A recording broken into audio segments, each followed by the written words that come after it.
Well, hello, everyone, and welcome to the Connecting Point. I am Dr. Marcy Thurman Simmons, your facilitator for this discussion table today. And this is a place where creators join. We come here to connect, inspire, share our ideas and stories to transform the world through raw, edited talk. And today I am joined by Jazz, and I'll let Jazz tell you a little bit about who she is in a few moments. But before I do that, I want to say to everybody, let's get creating. This is a different type of interview today. We've not had one of her kind, but I am excited about her connecting with us and sharing what she does in the community. All right, Jazz, thank you for joining us today. Can you tell the audience a little bit about who you are, where you're from, and where you are now? I'm Jazz. I'm 27 years old. I live in the Atlanta metro area, but my company is founded and stationed in Douglasville or Douglas County, Georgia. I bake cakes, I bake desserts, pies, puddings, just about anything sweet you can imagine. I more than likely have a Southern style homemade recipe for it. All recipes are created by me with the help of my family, which Crumbs is a family name, and it's just instilled in our blood to cook and make desserts and treats, from scratch. Okay, and Jazz, I had some sweet potato pie, and I've had some cake, and I can tell you right now, that stuff is good stuff, some good crumbs. We left good crumbs on the plate. Yes.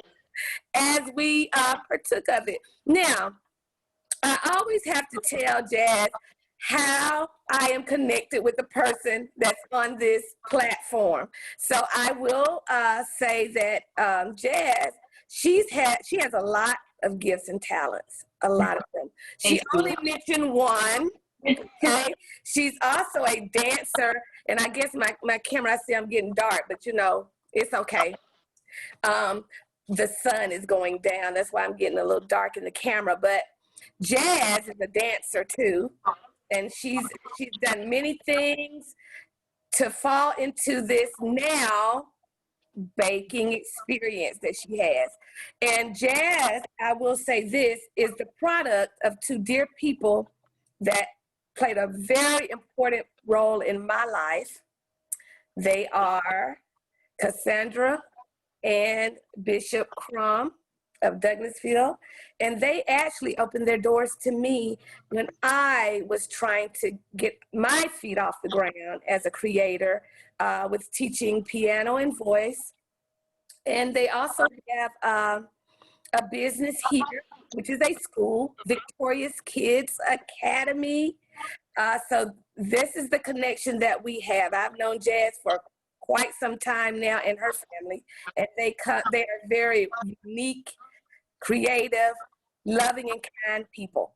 Now, Jazz, what I want to talk about first is your journey to reaching this point of starting a business in baked goods.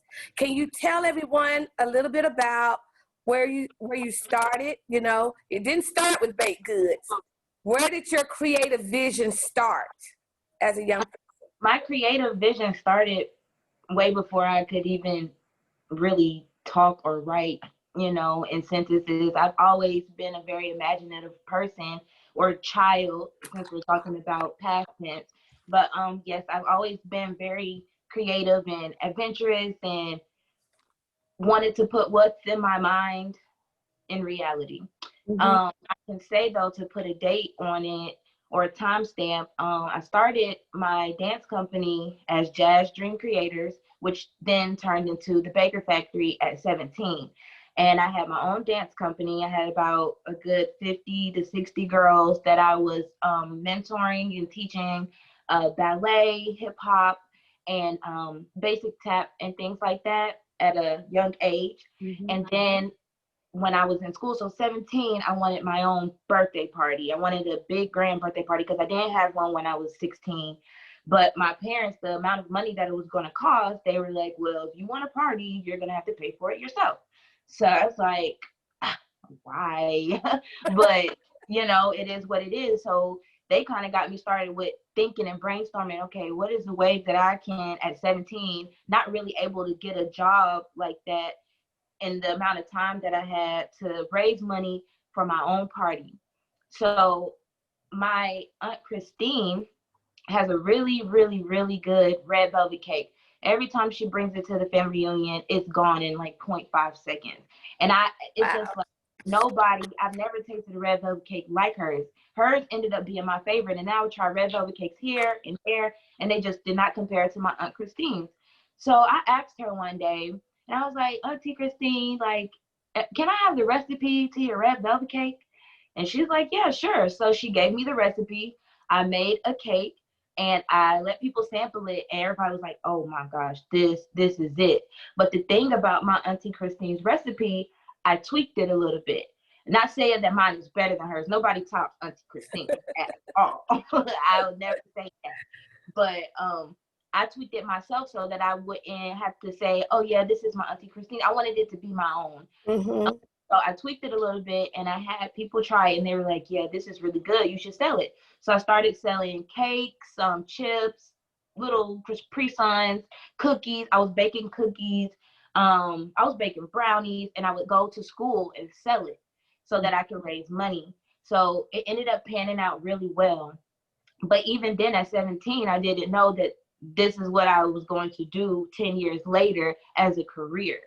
So yeah, it panned out really well. We had a grand time, the best party ever. I'm telling you, I'm 27 and people still talk about that party till this day. And it all came from me thinking, sitting down and saying, okay, what am I good at? What can I do to, make this money? Mm-hmm. So at that time, it was about the money. And then time went on and I still did my dance company, which was my passion as well. But I still have my baker factory. It's just that I don't do it anymore. I don't have a reason behind why I don't. I just stopped doing it. Mm-hmm. And I was just sitting down, like, again, thinking, okay, I don't want to work for anyone for the rest of my life unless it's my parents. Mm-hmm. So what can I do to, excel in life on my own as an entrepreneur? What else can I do? I went through a couple spells of trying to sell this, trying to sell that. I tried to sell a lot of things. It would work, but it just wasn't something I wanted to consistently do. It's just like, okay, I get the money from that and then I move on to something else. So I knew that wasn't, the things I was doing wasn't my passion. Mm-hmm. So I sat down and I was like, I want to honor my family in some type of way. I want a legacy, I want something that my generations after me can say, oh, okay, this is crumbs, this is ours, this is for us, just us. And if they don't have a job, if they don't want to work, they can always come to the Crumbs kitchen and make something out of themselves. Mm-hmm. So I was like, okay, well, why don't I try again to do the cakes? So I did. And then I started going, I was working actually at a pizza place at Croc Street Market that's close to Edgewood and the Old Airport. I was working at a pizza place as a dishwasher. And I've been a bartender. I've been a waitress.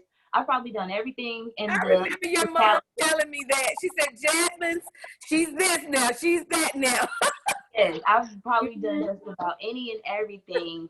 But dishwashing, I couldn't find a job for anything. I give my resume, I have all this experience, and nobody was hiring me. So I needed money. I needed to sustain myself. So I'm humble enough to take the job that, accept me. So I ended up being a dishwasher. I had no problem with that. But I knew I didn't want to be a dishwasher for a couple more years. I did that for like a year and a half, but I didn't want to stay doing that. So I started baking my cakes again. And I would sell them on my break. I would have an hour break and I would walk down Edgewood to the barbershops and salons and places of business that you're allowed to solicit at. And I asked them, like, would y'all like to buy these cakes? And they just fell in love. I sold out on my first day and I had 30 cakes. And I just went back to my mom and dad, was like, I showed them the money. I'm like, look at this. Like, I did it. People actually like my product. And I was surprised and I was so excited for myself. Like, it motivated me to want to do more and then grow bigger, because it got to a point where when I didn't go, people were calling me like, where are you? You're not coming today? Like, what's up? I got people up here. I've been talking about your cakes. Where you at? So that's when I knew, like, okay, I got something there. And I put my crumb stamp on it because it's in my family. Like, my family helps me out with recipes. I tweak it a little bit to make it my own. But I know your mama helped with that sweet potato custard. Yeah, that's one thing I don't touch. That's her recipe. I don't touch that. Let Miss Crumb all the way, that sweet potato custard. It doesn't matter how many times I try to make my mom's sweet potato pie. It never comes out like hers. So I was like, I'm not gonna touch that one. That's all you. Like, you know, she just knows how to do this and do that, and it always comes out the best and the same. It's no real measurements with it. So it's like, I'm a measurement person. I want my stuff to taste the same every single time. And she makes hers taste the same every single time without measuring. That's old school. I don't listen, Jan. I do not measure either in my kitchen. I just cook. Y'all are magical. That's what that is. I just cook. But you know what? Watching you grow, you've always had this entrepreneur spirit on you. But it comes from your family. You know, your mom. Oh my God. Let me tell you something.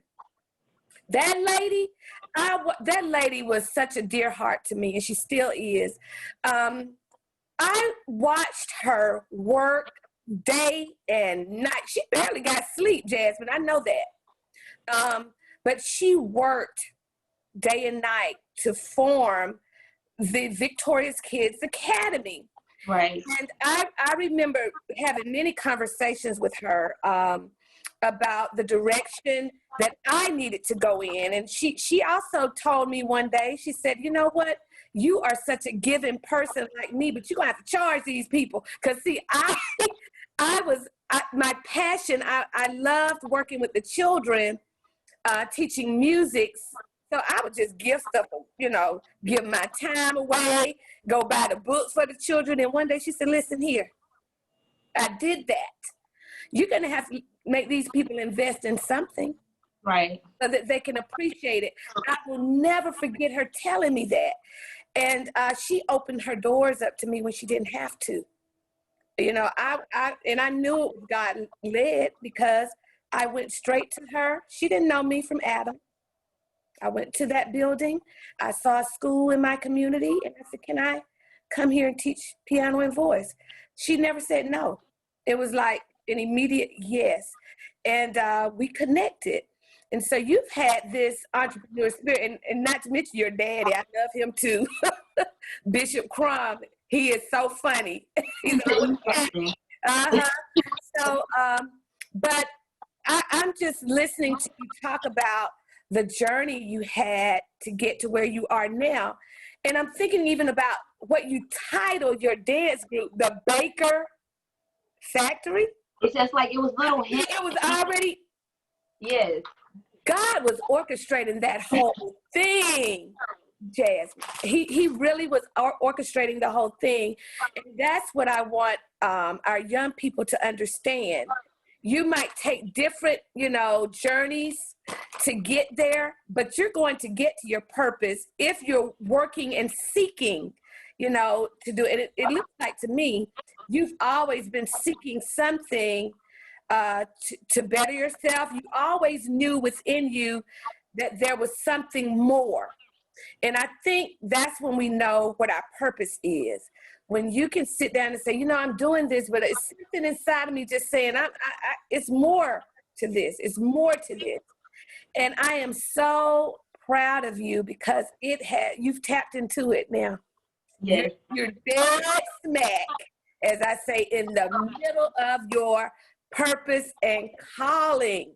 Yes, ma'am. Now, can you help some young people today also by talking about how you felt in your journey? You know, did you feel like ever saying, this is, you know, I just give up? Or nobody? Plenty of times. Number one reason why I felt, well, in the beginning is always fun. I'm going to go through a timeline. The beginning, the brainstorming of what can be is always the best part, because you're so inspired, you're motivated, you're like, yes, I could do it. You write it down and you're like, what you're writing, you see it, it looks like, it's like, okay, that's what it is, I could do it. So you're inspired, and then you start working it and you're still excited, and then you hit a bump in the road and it's just like, oh man, how do I fix that? Like, what do I do now? And then you fix it. And then, you know, you still keep going, you still keep riding, and then you hit another bump in the road and you're just like, man, I just fixed this one, but now there's something else. What do I do? You have people that don't like your product, and you get a little bit sad, but everybody's not going to like your product. And it just is what it is. Everybody is not going to, it's just, everybody has a preference. So you have to not take it so personal when you do get bad reviews. And I take those with a grain of salt, because in business, you take the good with the bad. There's plenty of people that hate McDonald's, but McDonald's is still running live and well without a care in the world who doesn't like them, because guess what? 50 million other people do like me. I can't worry about the 50 million that don't like me, you know? So you have to look at it like, you have to accept who does like you and not worry about who doesn't like you, or who doesn't like your product, or who is trying to slander your name. I've gone through that too. Like, people didn't like their product, but because they didn't like it so much and I didn't react, I gave them their refund and things like that.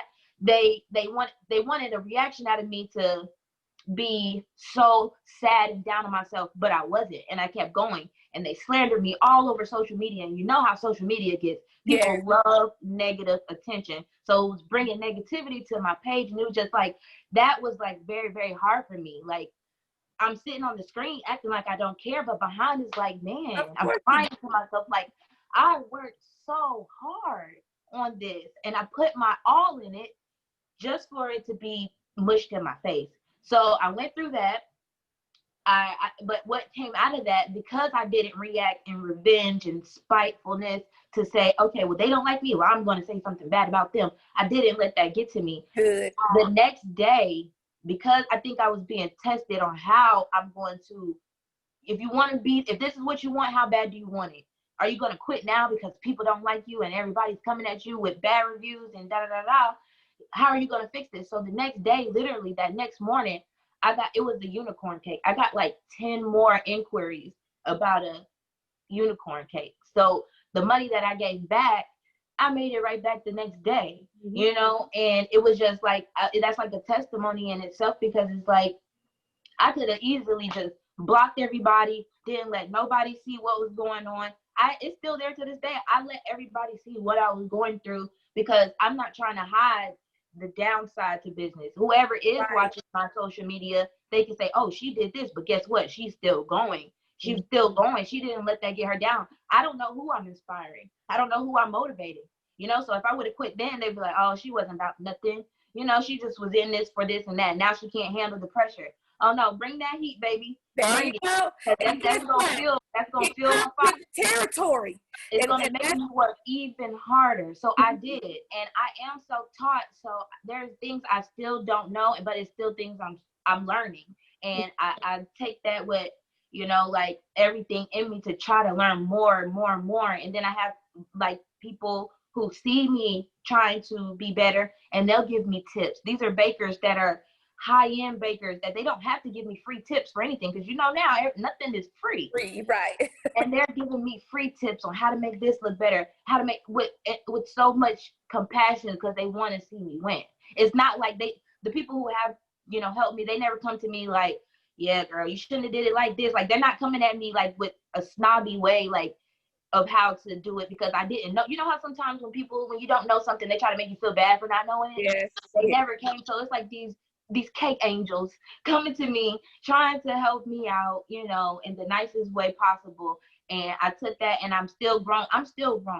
So that's what I can tell to the young people. Do not let negativity get you down for too long. Yeah, cry it out for about 2 hours, or get mad, scream, like, let that out, because if you let it out in a way to lash back, you could be blocking your blessing and you don't even know it. You know, you get tested just to see if you're going to pass it, to see how you're going to, you know, keep it moving, because that's how business is.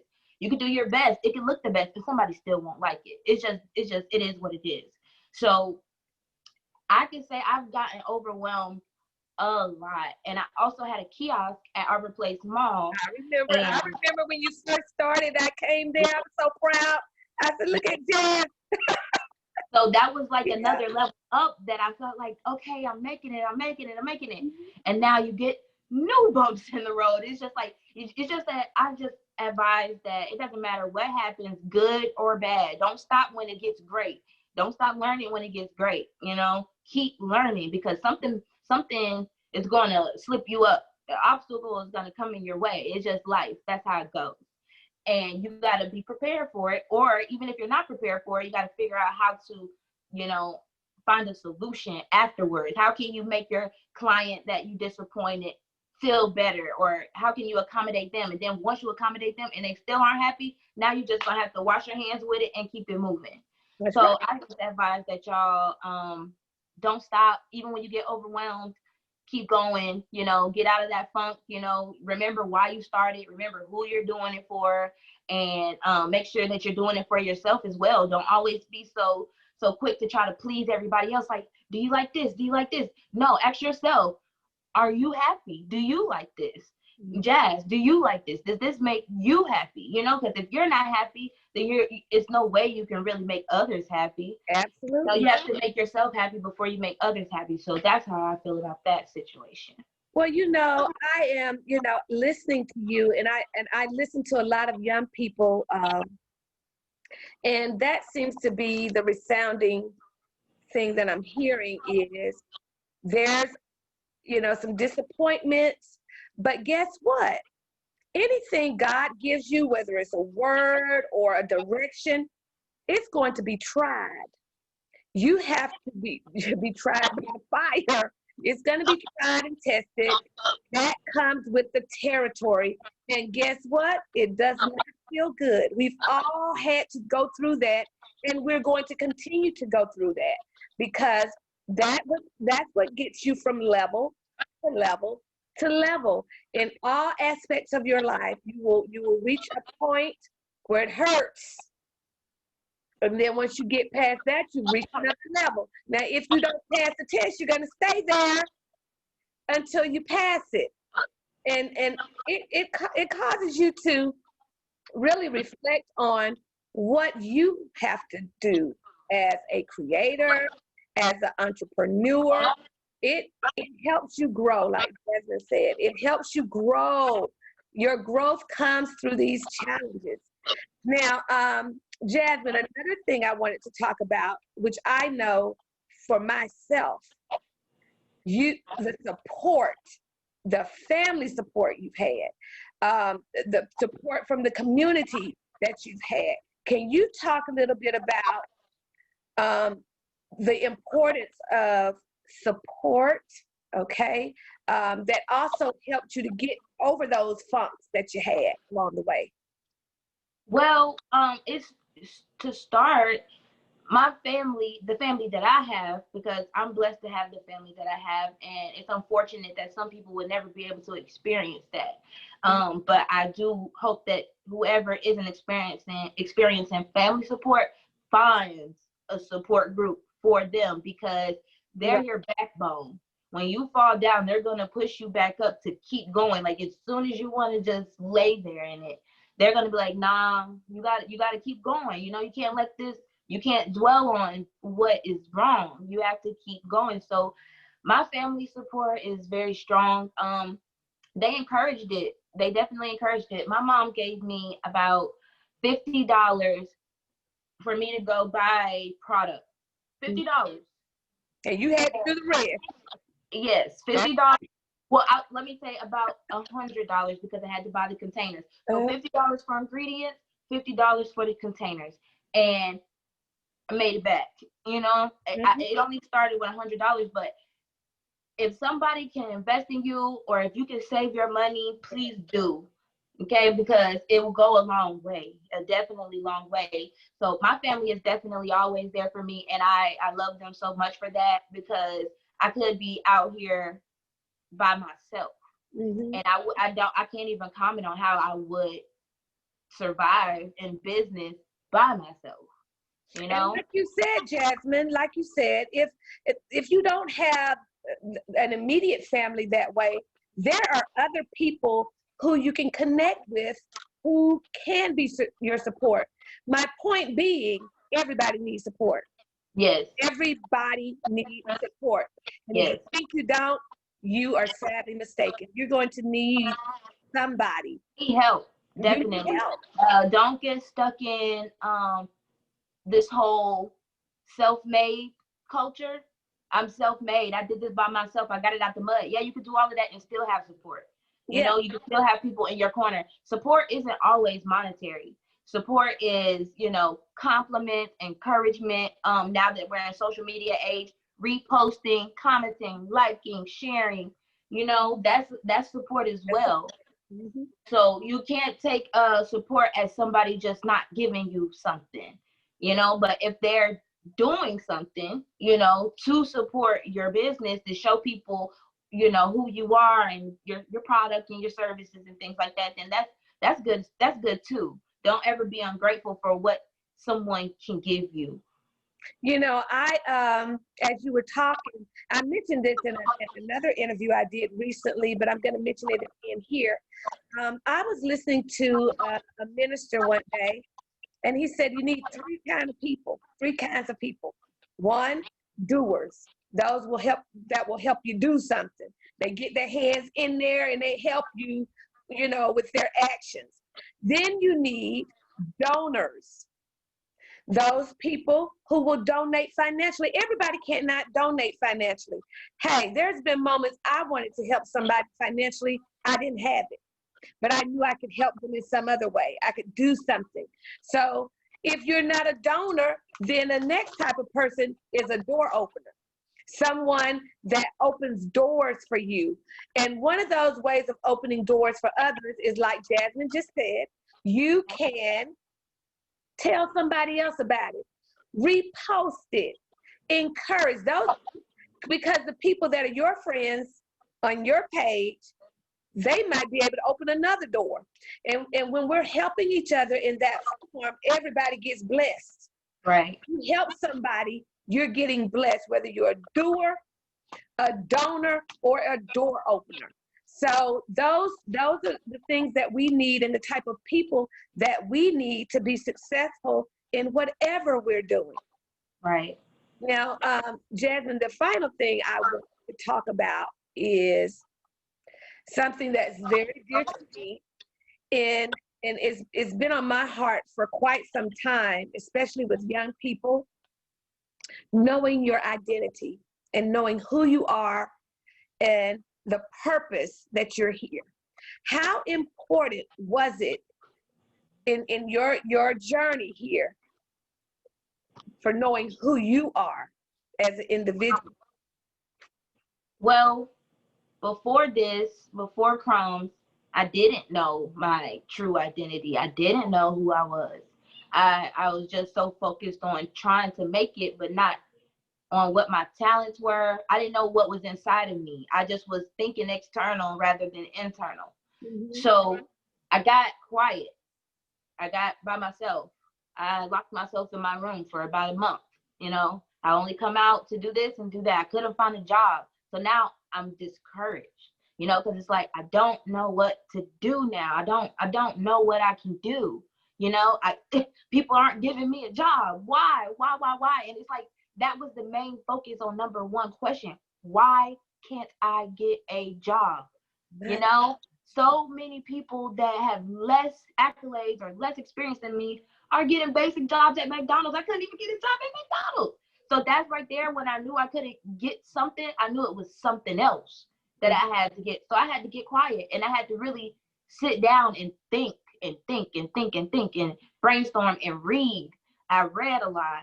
I did a lot of YouTube researching and Google researching and I just did a lot of, you know, researching on myself, on what I was capable of doing, you know, and how I could do it, things like that. So yeah, I read a lot. I guess you could say I meditated a lot just to get my internal thoughts. I started listening to myself of who I was. You have to block out people because not to say that people are the people around you might not always be negative, but they're projecting their thoughts on you of what they would do. Not they don't really know you, because if you don't know yourself either, you don't know what advice to take. So if you can just get quiet and figure out, you just listen to yourself, honestly. So I ended up finding out who I was, and that's when it clicked. Like, I bake cakes really good. Let me try it out. And it went exactly as planned. Now I don't have to worry about trying to find a job anymore, because I wasn't supposed to work those jobs. That's right. So it's important to find out who you are before stepping out there, so that everything you do, it represents yourself as well. So I'm sorry, I don't remember the question. I kind of got off rails. Oh no, you're answering the question. Okay. Because okay. I'm listening to you also. So I do a lot of reading and researching too, and listening. And something else I heard a while back was, when you get a no, you get a no from God, it's oftentimes telling you to go in a different direction. Right. And I, like you, Jasmine, I have applied for jobs that I knew now I was qualified for, overqualified, and I wouldn't get them. And I started to think, was somebody trying to block me? And then it came to me one day, nobody can block what God has for you. Right. Now, what are you going to do now that door is blocked? Where are you going? And as soon as I figured out that all of these doors were being blocked because God wanted me to operate on another platform, then I felt total peace at it. And that's another indication that you're in the right place. You have total peace in what you're doing. Even though your days might not be all that peachy keen, right, you will know that you are in the vein of where you're supposed to be. And right. so that is so important, everybody. Know who you are. Until you know who you are, you will not know your purpose. And guess what? The only place you can get your purpose is from God. I'm just gonna tell you. You can't get it. Even if, as a mother, I can't tell my child, this is your purpose. My child has to get it straight from God. Now, so if you're trying to get it any other way, through people, it's not, through things, it's not gonna work. Until you get quiet, like Jazz said, meditate, which means you're making a communication with the Heavenly Father. Yes. He will tell you who you are, and you're fearfully and wonderfully made. That's number one. But then he'll tell you exactly what your purpose is.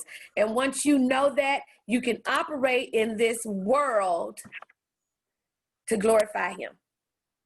So now we're gonna, before we end this segment, Jasmine, I want you to tell the audience anything you would like to tell them to encourage them to stick to being creative,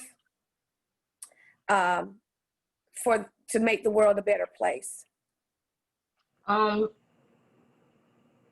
start with the creativity, I can say it again, listen to yourself.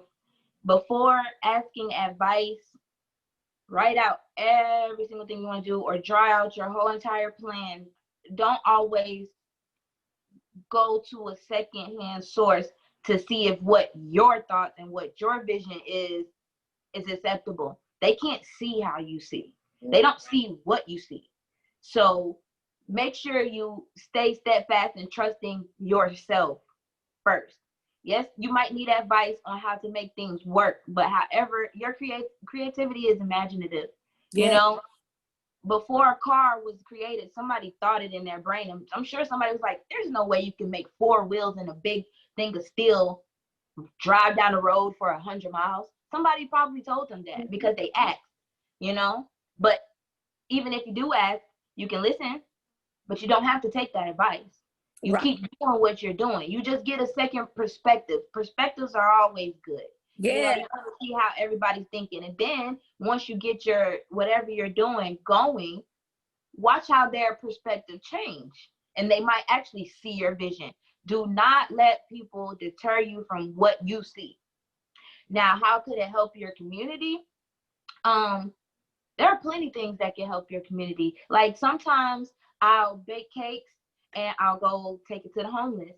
Or I might go and just give it away to my grandma, or I might give it away to a family that, I just, and it brings so much joy. That sometimes I do it and they don't expect it. They're like, what's this for? And it's just because. And they're just elated with so much happiness. And that can also make you feel like you did something nice. You don't always have to give someone money to make them feel good. So if your service is able to provide for somebody less fortunate, or just to do a good deed for somebody else, do it. And that is how, it's like paying it forward. You did something nice for somebody else, they might do something nice for somebody else, and it's going to be, a circle effect. It's going to keep going around just because you show kindness through what you were able to do with your own hands. You know what I'm saying? So that's how we can definitely help our community by, giving, honestly. Giving. And kindness and compassion, and showing that, yes, I am making money from this, but I also want to give back to my community in a certain type of way. So that's how I feel like you can help community, by allowing your service or product to help someone else for free, guys. For free. Jasmine, I was trying to close this segment, but you keep going. Listen, that is the key. Yes, we can make money from things, but there's some things you're going to have to give away. Your time, yes, service, your product, whatever it is. Because guess what? Somebody gave up something for you to be where you are. yes. And everything is not about money. And I think in this world that we're living in now, a lot of people don't want to support or encourage because they think you're looking for $1. Everybody not looking for $1. I'm sorry. Everybody is not looking for $1. I know we live in America where capitalism is the root word of the fabric of this country, capitalism. However, everybody is not on that vein. And so reach out more, try to help others, whether it's with your words, money. Give money too. There's some people that need money. Definitely do something, take an action. Do, donate, or open a door for somebody. Do, donate, or open a door. Now, Jazz, can you give out your information of how people can contact you to get some of those wonderful products? And listen here, I'm telling you, y'all know I like good food. But I know food is not good. I don't fool with it. This food is no joke.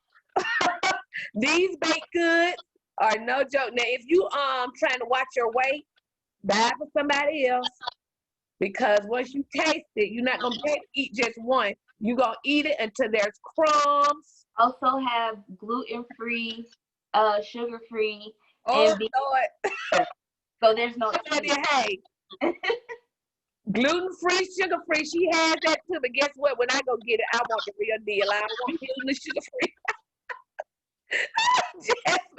I'm just being real. I want the real thing when I come get my delicious sweet treat. So Jasmine, tell the audience now how they can reach you to get some of this wonderful tasting. Okay. Right now, treats. I don't have a website. You can DM me on Instagram at Crumbs Bakery, and that is CRUMSBAKERY.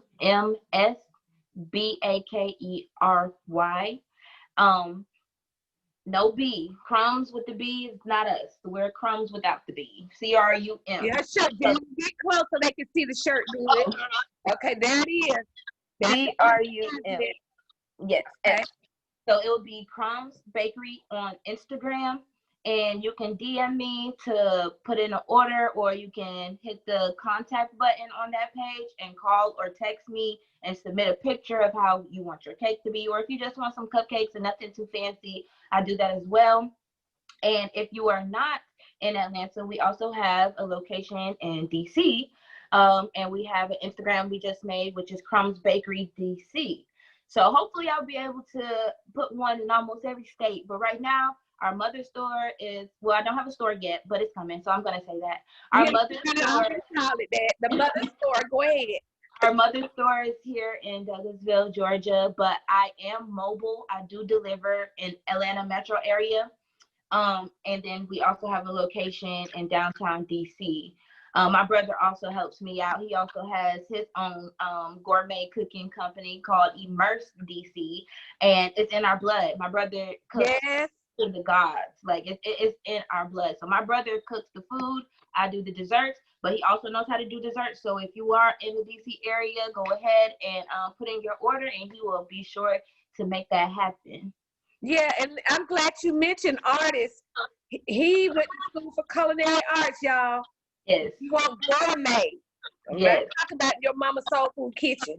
I said, oh, but it still tastes very good. He puts his southern twist to it. Mm-hmm. Definitely, every time it tastes amazing.